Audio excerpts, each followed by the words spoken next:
Rebellious women exist everywhere. In fact, they decide to follow their intuitions instead of following suit, were sparked a continuation of accolades for others in time. Like the amazing Sir Hanana Ines de la Cruz. Good girls gone bad, at least that's what the courts would rule when it comes to Juana de la Cruz. The colonial Mexican writer, philosopher, composer, and poet of the Baroque period, as well as a nun, was one of the most amazing women of her time. She is a symbol of Mexican nationalism, freedom of speech, women's rights, gender diversity, and so much more. She had so many suitors growing up. After all, she was pretty much a baddie, but even more so, she realized that her thirst for knowledge and understanding the world around her was more important than just finding a husband. So when she realized she couldn't escape the subject of suitors or marriage, as she said, yeah, I'm just gonna be a nun instead. You could say she was having none of it. In fact, she wanted to focus on getting into the convent because when you are sacrificing your everyday liberties for the eyes of God, you would also be gifted with the endless knowledge of books and papyruses at their disposal. During her time, she would study history, literature, law, and arts, and she constantly defended a woman's rights to a formal education and advocated women's rights as to serve intellectual authorities not just through an act of writing but through publication of their writing. She heightened the importance of women, teaching other women to protect other young women from older men trying to get them in intimate situations. However, being a nun and talking intense subjects gave her both an advantage and disadvantage. See, the Catholic Church didn't like it, especially how she openly criticized the male Catholic establishment and questioned the church inconsistencies and their oppression not just to her, but the overall view and treatment of women. And like all revolutionary writers, when they came across someone telling them not to do something, she said, nah, I'm gonna keep writing. In total, she wrote 100 essays of work, which only few had survived, and in fact, in present times, Sor Juana Ines de la Cruz is still an important figure in Mexico. We all know Joan of Arc as the young French woman who rose up under the guides of God to the French victory, but Ba Trieu as the Ba Trieu of Vietnam, who, like Joan, rose up into ranks and made a name for herself. She lived with her brother Trieu Quoc Dat, who was a powerful leader in the Cu Chan district, after her parents had died when she was a young girl. At 19, she was advised by her brother that she should probably get married in order to be safe, but she refused. Instead, she felt that her purpose was bigger than to marry as a housewife. She wanted to serve her people as a warrior for independence against the Chinese, who had full control and autonomy over their lands. In fact, China had full influence and control over Vietnam for centuries, and in fact, her words, she would say, "Why resign myself to menial housework?" especially when her family would try to talk her out of battle. At some point, her brother was planning to lead an insurrection against the Chinese occupiers in the region, and so Ba Trieu decided to go and work and gather a militant of 1,000 fighters who she trained diligently for battle. Leading into battle, assisting her brother, the rebellion was successful and the army was so impressed by the diligence and courageous conviction of Ba Trieu, they acknowledged her as their leader. However, at the age of 23, when she was facing a clear defeat, she took her own life because she refused to become a captive and would rather be seen as a martyr who loved her country. Today, she is known as a national hero of Vietnam and noticed as the strength of the Vietnamese woman on their fight against oppression. Writings about this ancient woman portrays her as having been physically resilient with a fighting spirit. She was a forward thinker in the 3rd century, and her words she is quoted by author Glenn MacDonald on warriors, poets, and radio hosts. "I only want to ride the wind and walk the waves, slay the big whales of the eastern sea, clean up the frontiers and save the people from drowning. Why should I imitate others, bend my back to men, and stoop over and be a slave?" Before Ba Trieu, though, we have the Thuan Sisters. Thuan Trak and Thuan Nhi were fighting as a duo after Thuan Trak's husband was assassinated by the Chinese government after he was caught in conspiracy. The sisters decided to rise against all odds, especially during a time where it was unheard of an ancient woman to fight. Considering Vietnam, as I had mentioned, been under ancient China's rule for centuries, there had been multiple attempts of liberation, but majority had been unsuccessful. So the sisters wanted to change that. For a whole year, they were able to rise ranks in militants and grow 65 strongholds in the country. In the years between 39 CE to 43 CE, the sisters were so successful they managed to create an independent state. The sisters were at the forefront of the movement towards Vietnam's independence, and they led the way for other women to follow their heroic and triumphant efforts. Without supplies and the support of more troops like Ba Trieu, they took their own lives rather than to be conquered and captured by Chinese militants. Their accomplishments are praised and often praised by teachers and scholars across Asia, especially in places where cultures remain very much male-dominated to this day. Paris, how much this rebellious lady loved Paris. Freya Josephine Baker, also known as Josephine Baker, was an American-born French dancer. Her career was primarily in Europe, specifically in France, as she was the first American woman to star in a motion picture and to perform with an integrated cast at the American Concert Hall, and one of the first African-American entertainers who achieved acclaim both in movies and on stage. She was also a World War II spy and a passionate activist, and when German forces invaded France during World War II, Josephine fought the fight against the regime. She aided French military officials by passing on secrets she heard while performing in front of the enemy, and she would transport the confidential information by writing with invisible ink on music sheets. After performing successfully for many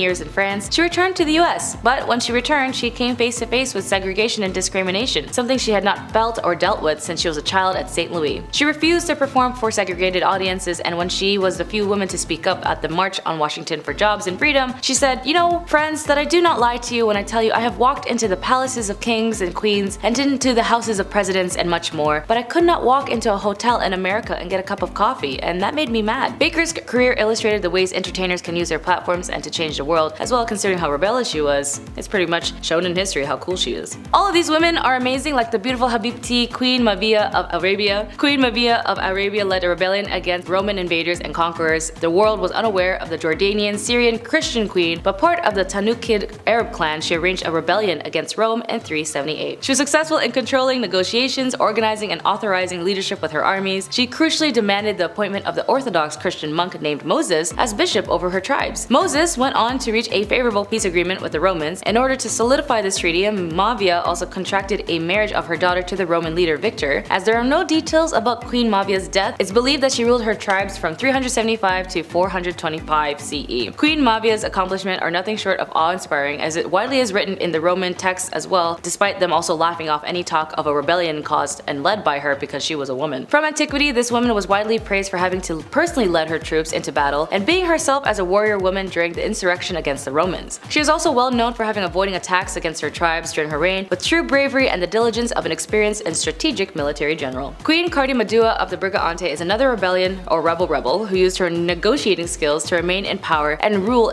their people. The Brigantes from the northern part of Britain was a community ruled by Queen Cardimadua, whose leadership was most significant from 43 CE. After she had bargained with the Emperor of Rome at the time, of course Rome is so chaotic at this era, Claudius, who is the Roman emperor, in order to remain in power, her clever and strategic negotiating skills enabled her to enlist the assistance of the Romans in 48 CE. They helped her to hold her position as queen when several anti-Roman factions attempted to rebel against her leadership. Queen Cardimadua again reinforced her reign in 51 CE when she and her army arrested the British resistance leader. She handed him over to Romans, therefore reaffirming her treaty with Rome and strengthening the support from the Roman troops. By continuously strengthening her alliances with the Romans, the queen solidified her rule over the region and its population. Even her husband, who was supposed to be a joint ruler with her, attempted to depose her as a queen between 52 to 57 CE. In fact, he tried 3 times. In fact, it had to take 3 times to get rid of her. His attempts though failed because the Romans defeated him in order to guarantee the Cardimadua remains in power, and it is remarkable that a woman in antiquity have garnered such support by the great Roman Empire, even being favored above a man, which is pretty rare. Queen Cardimadua is a true example of a woman of antiquity who rose against the male gender by masterfully ruling by gaining the support, and the Romans who kept her in position of queen.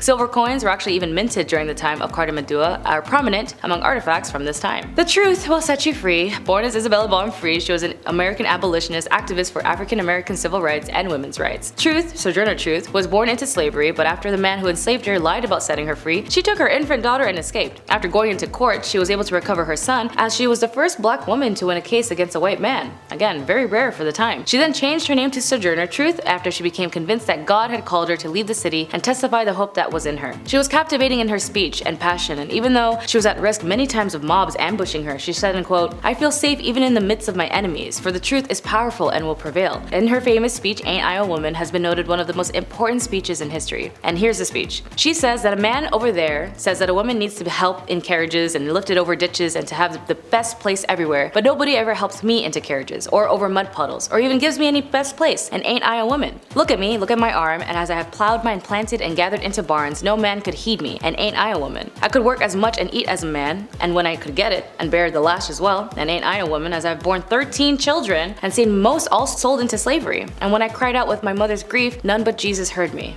and ain't I a woman? Sojourner Truth was a faithful woman to God and a powerful voice who still impacts truth and support to women, still to this day, everywhere. The adventures of Freya's Eriksson's daughter are immortalized into 2 Icelandic sagas, depending on which 2 version you might hear from. You might believe is the closest to the truth, as controversy surrounds Freya's. She is perceived as either a courageous and committed warrior or a homicidal, sly, brutal character. As her name indicates, Freydis was the daughter of Eric of the Red of Iceland and the sister of Leif Erikson. Also, if you know SpongeBob, Leif Erikson Day. She's believed to have been born in 970, and the first legend about Freydis was the Chronicle of the Eric and the Reed saga, and is fascinating to say the least. According to this account, Freydis traveled around Newfoundland, North America to convoy with others. On their way, enemies attacked the group, and Freydis valiantly grabbed hold of the sword, won from the other 2 members, and successfully warded off the rest of the attackers. She succeeded in saving the party of the guests and is recognized as a truly courageous heroine. Eartha Kitt is one of the most favorite of mine and legendary actresses of her time, and of course, amazing Catwoman aside Julie Newmar and Michelle Pfeiffer. But aside her incredible unique voice, her charm, wit, and passion, as well as her success in performing in nightclubs, Broadway, singing and dancing and acting, she was blacklisted from the industry for some time. Between the 1950s and 1960s, Eartha Kitt had already involved herself within the communities by establishing the Kittsville Youth Foundation, an organization that started as a response to the utter frustration of the Watts riot, an unfortunate event in LA where police brutality echoed a week of civil unrest. Because of her charity, she was well supported with another organization called Rebels with a Cause in Washington. These organizations allowed her to collaborate with proficient and dedicated social workers to help minors like inner-city kids, poverty-stricken areas, and under-influenced young adolescents, as well as youths who suffered from lack of economic support, lack of food or shelter, as she provided sponsorship and aided in money with these organizations to teach these young men and women in trade to avoid returning to the streets. Eartha may not have ruled with an iron fist or as a political leader or militant voice, but she knew with her power benefiting for the people, especially the youth. She knew that her privileges was meant with specific obligations and responsibility back to her community.